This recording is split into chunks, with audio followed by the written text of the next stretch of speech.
Well, James, Yeah. you have to explain to me why on a property where you've got such a great natural water resource, you've got these artificial sources as well. A lot of people ask that. There's the misconception among landowners is that they have water all year round. And some of them might. But there are times when we have droughts and you don't have water. And also, water is a critical thing for whitetails, and it helps spread them out.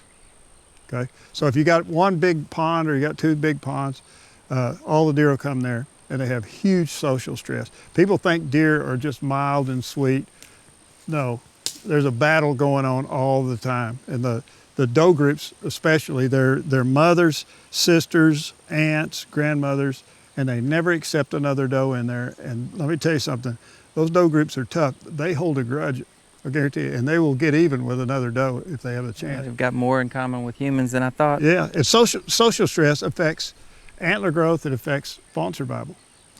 So if we can spread our deer out more, we reduce social stress, okay? And a really big one is disease. Now, most people think that chronic wasting disease is the big killer of deer. No, it's not. It has not killed nearly as many deer as EHD, which is a viral disease. We say EHD to keep us from saying epizootic hemorrhagic disease. Yeah, EHD is a lot easier. It's a lot easier. And it's cousin blue tongue. They're carried by gnats. It's a virus carried by gnats. The gnat larvae or maggots live in mud generally. And when deer come to a pond, they usually come in the evening, okay? That's when the gnats emerge, okay? Now, a deer that's infected with hemorrhagic disease has real high fever, okay, delirious, and they're gonna go to water. So they go to water, they're a carrier. Healthy deer come up there out of another social group, start watering, the gnats feed on the hairless part of the stomach on the deer, pick up the virus, fly over to another deer, transmit the virus. In 5 to 12 days, you got a dead deer. Wow.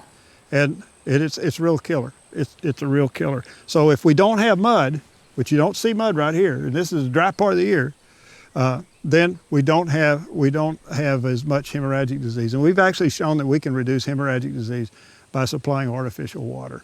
Now I've seen these troughs before, and normally they're dug into the ground such that they're kind of at there's grade. a good reason.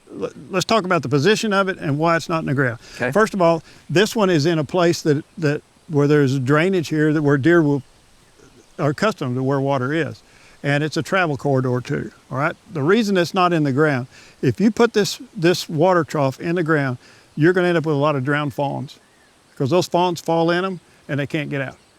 Now, other small animals do fall in often, birds, rats, all sorts of animals, even squirrels. So that's why in every one of our troughs, you've probably seen a stick like this. Yep. It's not because we're messy. That stick is there so that small animals that fall in have a way to get out. Makes sense. But this is it's a simple system. It costs about $400 to put the whole thing together. There's some commercial ones. Since I've been talking about this, it's always fascinating to see when we come up with something, the commercial developments that go along with it. But you can buy some really elaborate systems for $400 or more. But this system, it doesn't cost us more than $400. You buy a polypropylene water trough, and that's only about 1 foot deep. We've got a float valve. We've got a simple hose. You could get fancy and use a PVC pipe.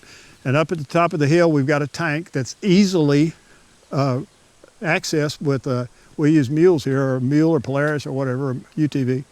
And we got a portable tank that we carry. We fill it up with water. Gravity fed. We just gravity feed it down there and we fill that tank up. And that tank holds about 400 gallons. And it'll water deer for, at least 2-3 weeks. In the summer? In the summer, yeah. So like I've said before, a deer drinks on average a half a gallon a day. So, and they have to have that water. Well, at the Research Institute, you've got roughly 300 acres, correct? Yeah. Well, how many of these We've got, do you have? I think 6 or 7 right now that we've got in addition to all of our natural water, yeah. And some of them we don't have tanks feeding water to them. We just come by, because they're very accessible, we just come by and dump water in them. Have you ever had EHD out here in the Research Institute? Oh yeah, we've had EHD. But over the years, we went from losing a lot of deer to this place now, the way we're managing it, we're managing on the expectation of losing $1 a year.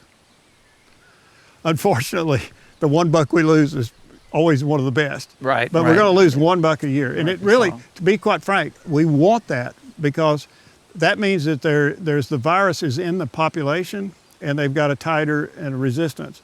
If we go several years without EHD, I really get nervous and worried. What's going to Because happen then when they it lose shows their up? resistance. Sure. Yeah, yeah. But this is a great way to spread your deer out. It makes them use your property, all parts of your property, especially on landscaping for whitetails. We include this as our one-stop shopping along where it's legal. We have feeders, we have food plots, and of course our native forage management. I'm sure it's another way to kind of direct traffic too. Yes, sir. Yeah, absolutely.